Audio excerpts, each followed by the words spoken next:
샬롬, 이동춘 목사입니다. 오늘도 여러분의 삶이 주님의 평안으로 가득하시길 기원하며 하나님의 말씀을 나누겠습니다. 오늘 주시는 말씀은 요한복음 18장 28절로부터 40절의 말씀입니다. 이 말씀 중에 37절과 38절을 읽겠습니다.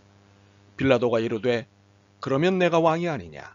예수께서 대답하시되 내 말과 같이 내가 왕이니라. 내가 이를 위하여 태어났으며 이를 위하여 세상에 왔나니 곧 진리에 대하여 증언하려 함이로라.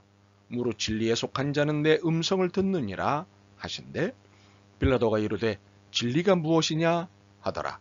이 말을 하고 다시 유대인들에게 나가서 이르되 나는 그에게서 아무 죄도 찾지 못하였노라. 아멘. 요한복음 18장 28절로부터 40절 말씀을 본문으로 진리의 목마른 다원주의라는 제목으로 말씀을 나누도록 하겠습니다. 우리는 오늘 본문에서 빌라도의 다양한 질문을 만납니다. 놀라운 것은 그의 질문은 참으로 예리하고 정확했다는 것입니다. 심지어 감동적이기까지 합니다. 그런데 정작 본인은 감동되지 못했습니다. 한 걸음만 더 내디뎠으면 됐는데 그만 타협을 하고 말았습니다. 안타까운 빌라도입니다. 오늘은 여러분과 함께 빌라도의 다양한 질문을 통해 그가 진보시킨 것은 무엇이고 그가 마지막에 넘지 못한 걸음은 무엇인지를 살펴보려고 합니다. 더욱 관심을 갖고 싶은 것은 그가 갖고 있는 한계를 통해 세상을 이해하고자 합니다. 빌라도의 질문은 세 파트로 나누어 이해할 수 있습니다.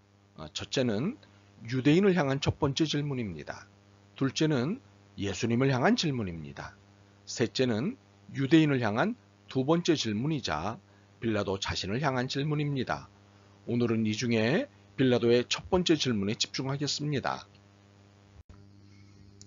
유대인들을 향한 빌라도의 첫 번째 질문은 너희가 무슨 일로 이 사람을 고발하느냐 였습니다. 빌라도는 새벽에 난데없는 방문을 받았습니다. 새벽은 공식 근무 시간이 아니었습니다. 새벽에 난리를 치는 일을 만나는 것은 흔한 일이 아니었을 것입니다.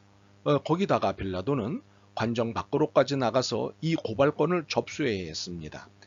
유대의 정결 의식법에 따라 6월절에는 속된 것이나 속된 곳에 접촉을 피하기 때문입니다.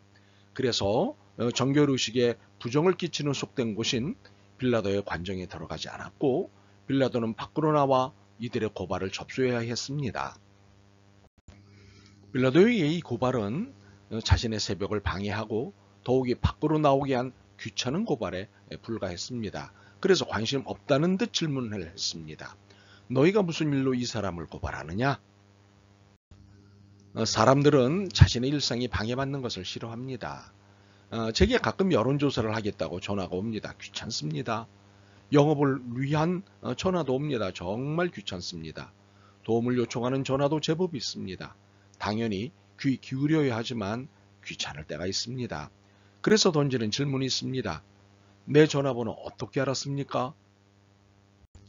이렇듯 전도인들의 가정 방문이 지하철이나 거리에서의 외침이 그들의 일상을 방해하는 것이 될 것입니다. 그래서 꼭 이 방법뿐이 없습니까? 하며 싫어하는 것입니다. 무관심한 일인데다 귀찮게 하니 짜증을 내는 것은 당연한 일입니다. 저도 길을 가다 전도인들을 만나 전도를 받을 때가 있습니다. 이들의 수고에 격려를 하며 목사라는 신분을 밝힙니다. 그러면 대개는 반가워하고 좋아합니다. 그런데 가끔 예의 없는 경우를 겪을 때가 있습니다. 받은 전도지를 돌려주면 그래도 가지고 가라고 한다거나 구원을 받은 목사인지를 확인하려는 듯한 눈빛을 받을 때가 그런 경우입니다. 이럴 땐 저도 짜증이 납니다. 에이고 예의 없는 양반들 하면서 말입니다. 사실 우리끼리도 이러한 무례함에 기분이 상한다면 믿지 않는 이들이 당하는 기분은 어떨까요? 목사에게도 이 정도인데 다른 이들에게는 어떠할까 하고 상상하면 정신이 아찔합니다. 그래서 여러분에게 추천하고픈 책이 하나 있습니다. 리처드 마우 목사님의 무례한 기독교라는 책입니다. 원제목은 Uncommon Decency, 비일상적인 정중함입니다. 마우 목사님은 이 책에서 다원주의 사회를 사는 그리스도인의 시민 교양에 대해 이야기하고 싶어 합니다. 그는 이 다원화된 세상에서 그리스도인으로 복음의 진리를 드러내는 방법은 무엇보다도 정중하고 친절하며 관용을 드러내는 일에서부터 시작된다고 강조합니다. 사실 세상은 점점 사나워지고 전투적이 되어가고 있습니다. 이때 우리도 똑같이 사나워지고 전투적이 되어서는 안 된다는 것입니다. 오히려 일상적이지 않은 비일상적인 정중함으로 일반 시민들을 대하고 살아가야 합니다. 그래서 그는 제자직과 시민직을 동시에 말하면서도 오히려 시민직이 바탕이 된 제자직을 강조합니다. 이 시대에 더욱더 필요한 것은 시민 교양을 갖춘 믿음임을 강조합니다. 물론 진리를 왜곡하는 거짓된 지적 체계에 대해서는 단호히 맞서야 하나 이러한 지적 체계를 갖고 있는 사람들과 적대 관계를 맺어서는 안 된다는 것이 마우 목사님의 강조점입니다. 말씀드리고 싶은 것은 빌라도와 같은 이들이 우리 주변에 넘치고 있다는 점을 잊지 말라는 것입니다. 무례한 기독교에 대해 불편해하고 귀찮아하는 사람들이 많이 있음을 잊지 마시기 바랍니다. 이 시대에 필요한 믿음의 자세는 시민교양을 갖춘 믿음입니다. 빌라도가 귀찮은 듯 질문을 하자 무리들이 말합니다.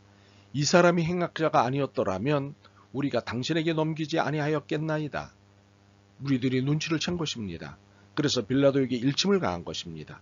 이 사람이 행악자가 아니었더라면 우리가 당신에게 넘기지 아니하였겠나이다.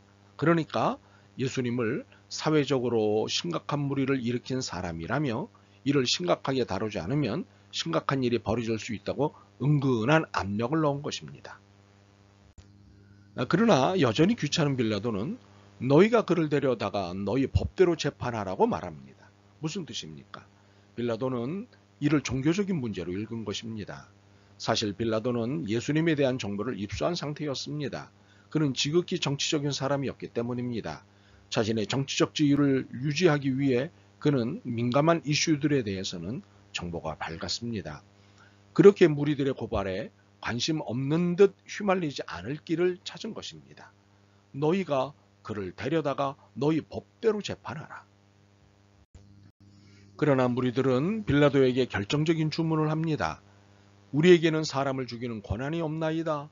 이는 곧 예수를 죽여달라는 것으로 예수를 죽게 하지 않으면 당신 재미없다며 일종의 협박을 한 것입니다. 이에 빌라도는 더 이상 피할 길이 없게 되었습니다. 무리들의 고발에 응할 수밖에 없게 되었습니다. 무리들은 빌라도의 약점을 알았던 것입니다. 그는 정치인이기에 그의 정치적인 약점을 잡아 그를 옥죄는 것입니다. 이 부분을 묵상하다 두 가지가 생각났습니다. 하나는 누구나 약점이 있다는 점이고 또 하나는 약점이 예수님을 만나게 한다는 점이었습니다. 앞에서 다원주의 시대의 그리스도인에게 필요한 덕목은 예의를 갖춘 시민교양이라고 말씀을 드렸습니다. 여기서 다원주의라고 하는 것은 하나의 사실에 하나의 정답만 있는 것이 아니라 여러 정답이 있다고 보는 사상입니다. 심지어 진리마저도 다양하다고 주장하는 사상입니다.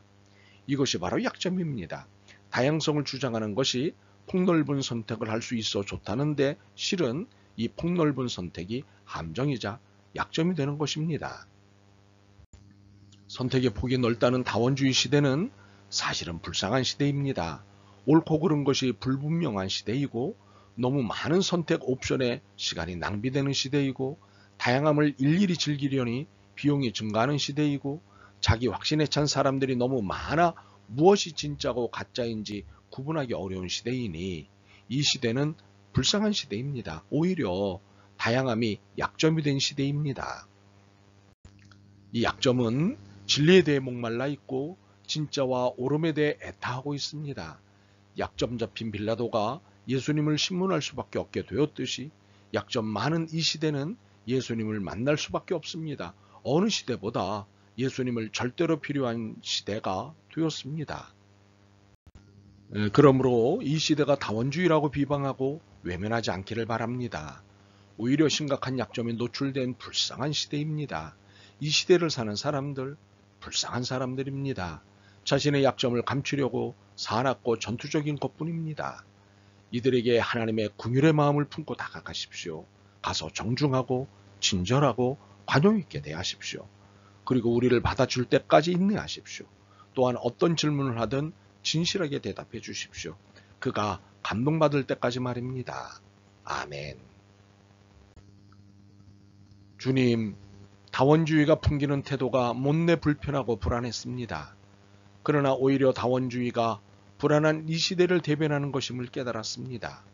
불안에 빠진 이 세대를 구원할 유일하신 주님께서 저희들에게 힘을 주옵소서. 복음을 전할 믿음과 용기와 지혜를 주옵소서. 신사적이고 친절하게 복음을 전할 수 있는 품위를 가르쳐 주옵소서. 예수 그리스도의 이름으로 기도드립니다. 아멘. 오늘도 여러분의 믿음과 삶을 응원합니다. 사랑합니다.